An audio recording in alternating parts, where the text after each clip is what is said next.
Salut mes loulous, j'espère que vous allez bien. Je vous retrouve après ce petit temps d'absence parce que de toute façon en ce moment je ne lis pas grand-chose à cause de la chaleur. Là je vous retrouve donc pour un book haul, le book haul du mois de juillet. J'ai eu la chance d'être sélectionnée par la maison d'édition L'Iconoclaste pour lire un des romans de la rentrée prochaine. Enfin, un roman qui va sortir le 23 août qui est La blessure de Jean-Baptiste Naudet, L'amour, la folie, une guerre. Alors ça va parler de la guerre d'Algérie. C'est un roman qui est épistolaire, enfin à moitié épistolaire parce qu'il y a une partie des lettres que Roger va envoyer à sa fiancée Danielle en France. Donc on va voir la relation qu'il y a entre les deux, on va découvrir une partie de la guerre d'Algérie grâce aux lettres de Roger. Et après, 10 ans plus tard, on va retrouver le fils de Daniel qui va nous raconter sa relation avec sa mère, comment lui, il voit la guerre au travers des yeux de sa mère, parce que sa mère va faire un peu les pédales et va commencer à lui parler de cette fameuse guerre. Donc, j'en suis à là. Il faut que je me dépêche de le finir parce que je dois rendre la chronique. Après, je vais le finir ce soir. Donc, ça se présente comme ça sans que je perde la page. Vous avez une partie qui concerne donc Jean-Baptiste. Donc, je pense que c'est l'auteur nous parle en fait de sa vie à lui parce que je pense que c'est ses parents. Ou alors, il prend ce prétexte-là pour parler de sa vie, mais les deux protagonistes en premier, Daniel et Roger, ne sont pas ses parents. Enfin, je sais pas du tout, je verrai. J'en suis qu'au début. Il y a une partie donc à chaque fois avec les lettres qu'envoie Roger, les lettres qu'envoie Daniel et les lettres et le point de vue de Jean-Baptiste qui est plus en forme de roman. Donc après, on apprend aussi à un moment de l'histoire que Roger, donc ce jeune homme militaire, est tué d'une balle et que sa fiancée Danielle ne va jamais s'en remettre, malgré qu'elle refasse sa vie avec un autre homme plus tard qui est aussi l'ami de Roger. Et qu'elle va perdre, comme je vous dis petit à petit, qu'elle va sombrer un peu dans la folie, elle va sombrer dans la dépression et des choses comme ça. Alors pour l'instant, j'aime bien, je vous en parlerai plus la prochaine fois.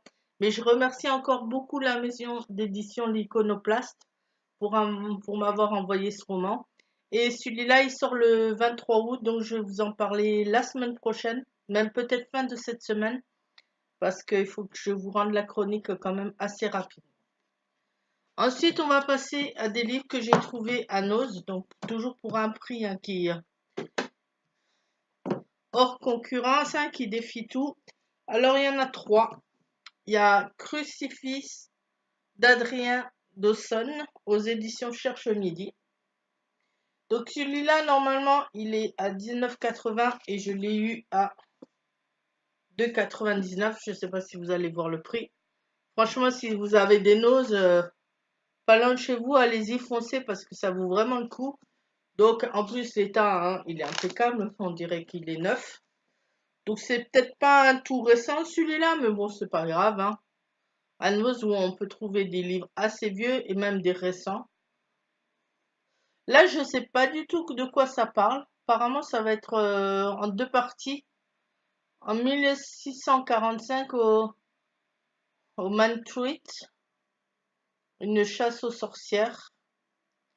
Et après, peut-être les conséquences en 2043. Et après, en 2043, Los Angeles. Non, non, non.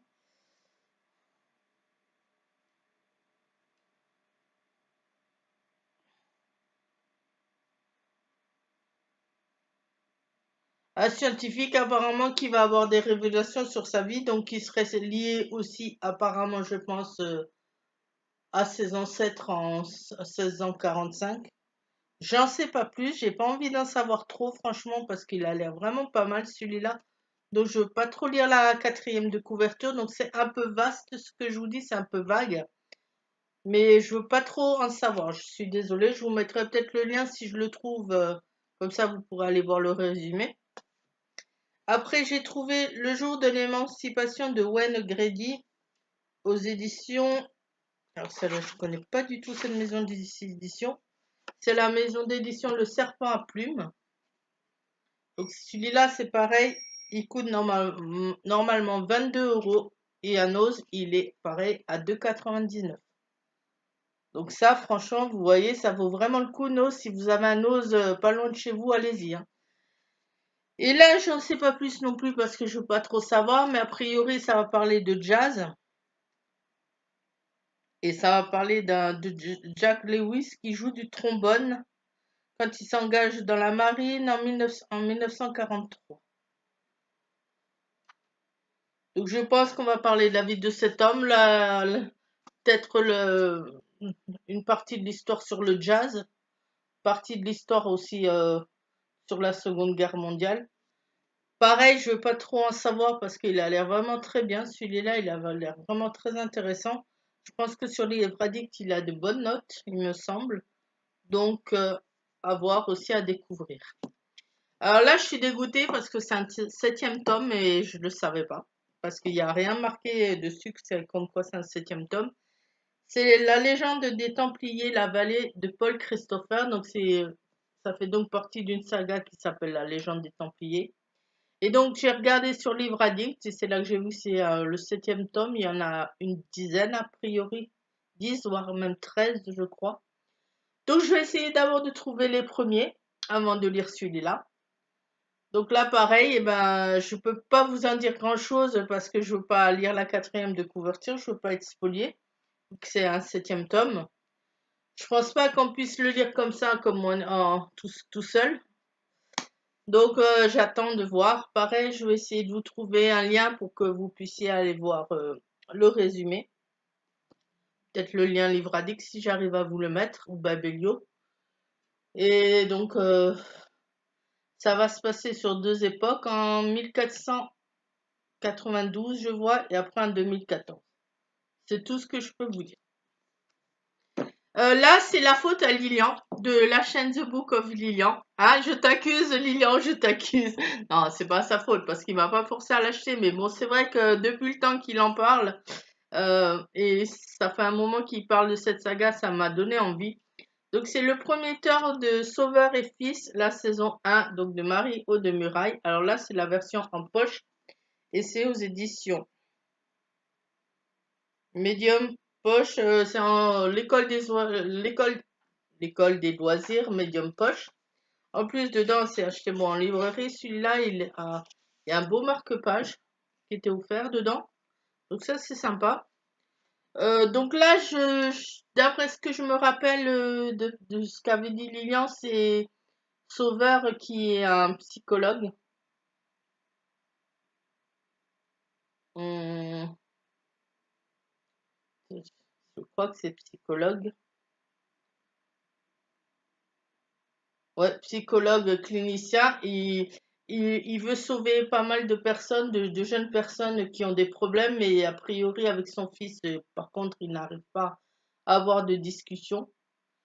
Donc j'en sais pas plus, je veux pas trop non plus relire la 4e de couverture parce que il a l'air vraiment poignant ce livre, il a l'air vraiment bien, donc j'espère que je vais l'aimer, Lilian. Franchement, je sais en général que tu as de bonnes lectures. Là-dessus, il n'y a pas de souci, donc je pense que ça va me plaire. Et là, c'est 2 lectures communes que j'attends de faire avec Kevin de la chaîne Trekkie. Mais bon, pour l'instant, il est en panne de lecture, donc c'est retardé, c'est pas grave.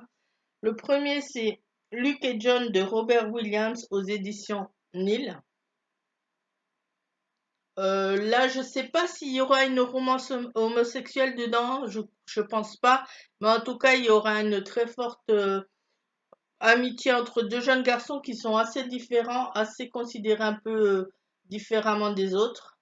Le premier, c'est Luc qui a 13 ans, qui a perdu sa mère dans un accident de voiture et qui est doué pour tout ce qui est l'art, pour la peinture plus précisément. Et il va rencontrer un nouveau voisin, John, qui lui est considéré comme un ovni, qui s'habille avec des habits des années 1950 et qui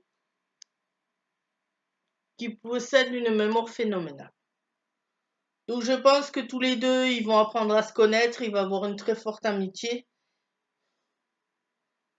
Euh, Ils vont s'aider, je pense, aussi mutuellement. Je pense que John va aider Luke à surmonter le décès de sa mère, des choses comme ça. J'en sais pas plus. Je sais que Trekkie, quand il l'avait, donc Kevin, quand il l'avait présenté, m'avait donné très envie. Donc je l'ai acheté aussi. Au départ, je l'avais pas pris, mais après je me suis décidée, j'ai dit hop, allez, je veux le lire aussi. Et donc j'attends que ça aille mieux ta panne de lecture, Kevin, pour enfin le lire. Et le second, c'est Martin Eden de Jack London aux éditions 10-18. Alors là, c'est pareil, ça va parler de Martin Eden qui est un bourlingueur et baraqueur et bagarreur, pardon, baraqueur, ça veut rien dire. Des bas-fonds, on va parler donc de son histoire, de son aventure. Alors, ça serait a priori aussi un brin autobiographique, mais romancé, malgré que l'auteur Jack London s'en défend. Donc je sais pas, je vais voir. Je pense que je vais bien aimer aussi celui-là, parce qu'en général, Jack London, c'est un auteur que j'adore. Donc pareil, dès que Kevin, ta panne de lecture c'est fini, ben, j'espère qu'on pourra le commencer assez rapidement avec les autres aussi, qui ont prévu aussi de le lire. Donc à voir, ça devrait aussi me plaire celui-là, je pense. Et le dernier, ça fait un mois, 2 mois, je crois qu'il est sorti. Non, ou c'était au mois de mai, je sais plus. Mai ou juin. Il est assez récent. C'est Phobia. C'est un collectif de 14 auteurs aux éditions J'ai lu. C'est celui-là. Celui-là, franchement, ça vaut le coup. Il est à 5 euros. Et en plus, il y a 1 euro qui est reversé. Un livre acheté égale 1 euro qui est reversé à l'association Ella. Je crois que l'association Ella, c'est pas pour tout ce qui est problème. Euh, c'est même pas dit. Je sais plus ce qu'ils font cette association est là, mais il me semble que c'est les maladies, les leucodystrophies ou les choses comme ça. Je crois. Je suis pas sûre. Je vais voir aussi, je vais vous mettre dans la barre d'infos un lien, je pense, vers l'association. Comme ça, vous pourrez aller voir, vous renseigner sur cette maladie. Donc là, ben, comme le titre l'indique, phobia, ça va être des histoires sur les phobies qu'on peut avoir. Je pense donc sur des phobies, peut-être sur les rats, sur les araignées. Sur les serpents, peut-être. J'en sais pas plus. Je sais que j'avais pas beaucoup écouté quand les gens en parlaient de celui-là parce que je vais avoir la surprise. On va lire un petit peu. En fait, les titres, ça en dit pas grand-chose, donc on peut pas vraiment savoir. C'est ça le problème. Donc après, il y a peut-être aussi une phobie contre sur les gens, des choses comme ça, on verra. Ah, il y a quand même une petite page au début qui est consacrée à Ella. Donc ça, c'est pas mal aussi.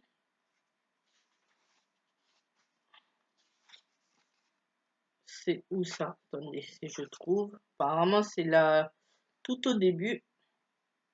À propos d'Ella, 7. J'ai même pas regardé encore, vous voyez.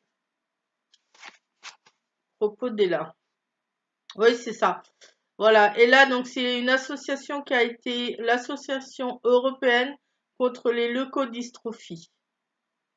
Ça regroupe des familles qui se mobilisent pour vaincre ces maladies génétiques rares qui affectent la myéline, la gaine des nerfs du système nerveux et qui engendrent des situations de handicap très lourds.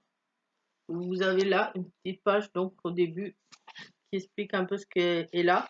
Je trouve ça vraiment c'est sympa. Et je vais vous mettre ce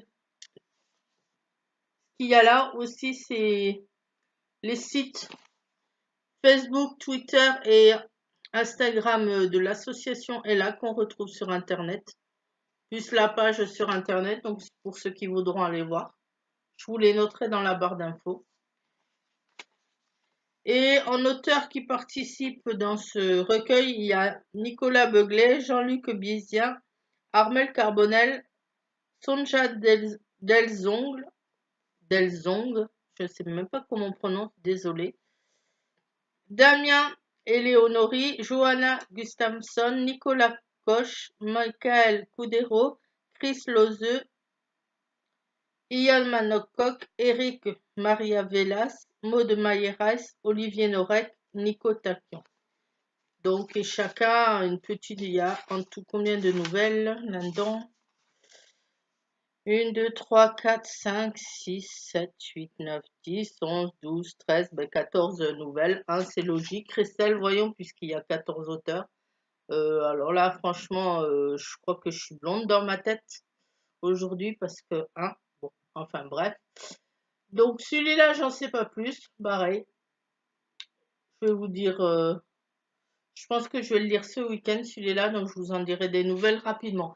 Ou je ferai peut-être, vu que j'avais pas participé à la semaine à 1000, qui était début juillet ou mi-juillet, je pense que je ferai une semaine à 1000 de mon côté et je le lirai peut-être pendant la semaine à 1000.